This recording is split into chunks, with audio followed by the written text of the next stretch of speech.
Okay. Okay. The Philippines has always been a more mobile place than a web place. If you want to make that distinction, because we have 97% mobile penetration, whereas web is maybe 35%, and that's grown a lot, but it's still 35%. So they're not opposites of each other. In fact, what I do is a lot of my SMS alerts point to our website so people can get the full story. So they're basically seen as complementary to each other. That being said, the high rate of penetration means that we have far more potential reach with mobile than we have for web, which is one of the reasons why we decided to spin off the mobile side from the website, which used to be one team. But now we decided to sort of like separate the mobile team into its own, mainly because we saw the potential for tablets, for e-readers, and that sort of thing. And as Blake discussed in his presentation, the web and tablets sort of have a different ethos. So same with web and mobile phones. They have kind of a different ethos. Mobile is really a lot about information snacking. The way I would describe it is, if you think of a spear and you're trying to, maybe it's not the right metaphor to say you're spearing a reader, but basically mobile is the pointy end of the spear where you're trying to alert. For example, the classic thing is we're going to alert you that you may not be at that moment particularly interested in the news. You're going about your day, you're going to meetings and stuff. But we'll send you an alert if something major happens. Like just now, both CNN and I sent a mobile alert on that the Pakistani jet that crashed. Okay, so you'll get that on your phone, and you're like, oh my God, 127 people are dead. Okay, so you see that on your phone, and that's your call to action. Okay, I want to find out more about this. And at the end of those messages, there's the call frequencies of our AM radio station. So you can, if you're in the car, you can tune into our radio station to get updates, or your mobile. I have the mobile website at the end of the SMS alert, so you can click on it and go straight to your mobile web browser if your phone is capable of doing that. If not, then you can run off to your desktop computer and fire up your computer to find out what's happening. So it's like mobile is like a call to action thing.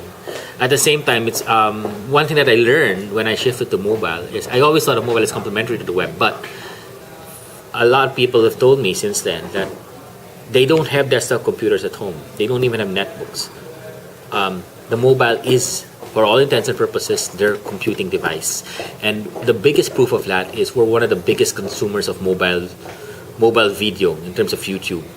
And I was mystified by that because the mobile YouTube experience in Manila sucks. It buffers every third or fourth second. It sucks.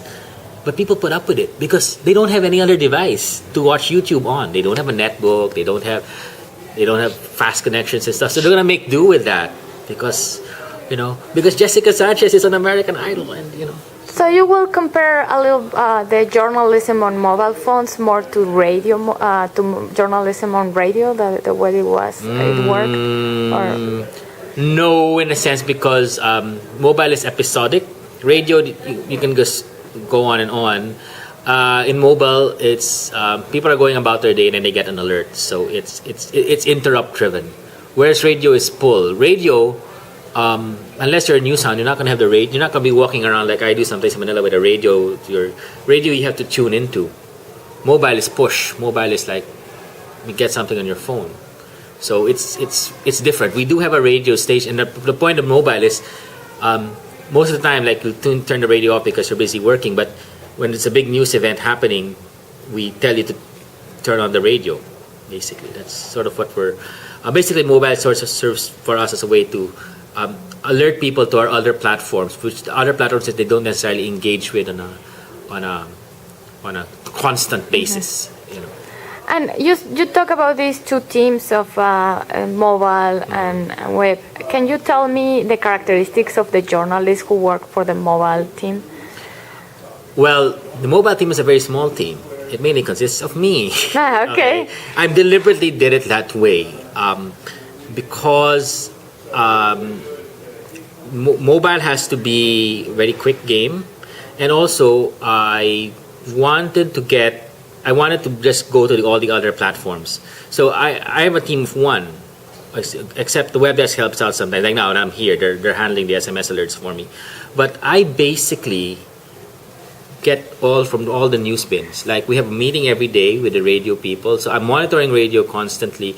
I'm monitoring Twitter constantly. I'm monitoring our web desk constantly, and I'm picking from their news bins what I will send as an SMS alert. So it works because I don't really need a lot. All a reporter has to do is send an alert to the desk that so and so happened, and I just call them up. Are you sure so and so happened? Yeah, I'm sure so and so. I'm writing the story now. I don't need the full 5. I don't even need the 5-paragraph breaking story. I just need the lead. In fact, I need half the lead. Sometimes I just need the headline, and that's all I need for the SMS alert. Because I don't have a lot of space. That's the trade-off. It's very penetrative, but I don't have a lot of space. How many alerts do you send these real-time alerts? Depends. I try to send maybe 3 a day. That's sort of like the ideal. But there are days there's nothing happening. I won't force the issue because I charge for the alerts. I'm not going to invent. I'm not going to force the issue and send an alert that isn't so important just for the sake of meeting a quota. But there are days I'll send 5 or 6 or 7 because a lot's happening. So it's like on an as needed basis.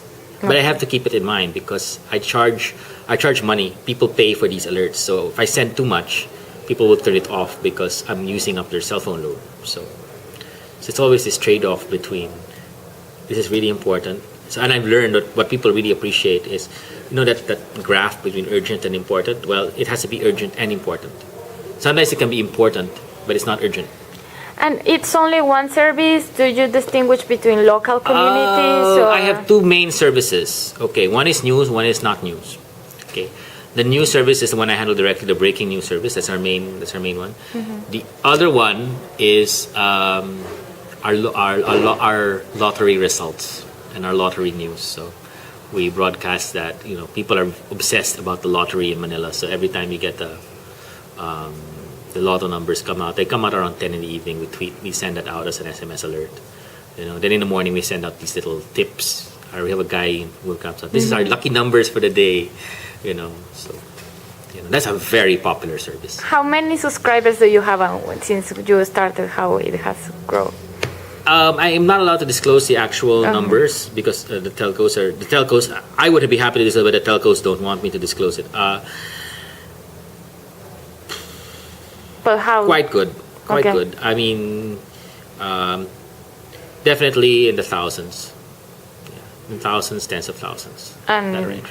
How long did you started? How has We been started in 2003, perhaps 2003. Yeah. Okay. That's when we started sending out the SMS alerts, and we learned by trial and error what people liked on SMS. Because what's in an SMS alert is not necessarily what will be the banner headline in the paper the next day.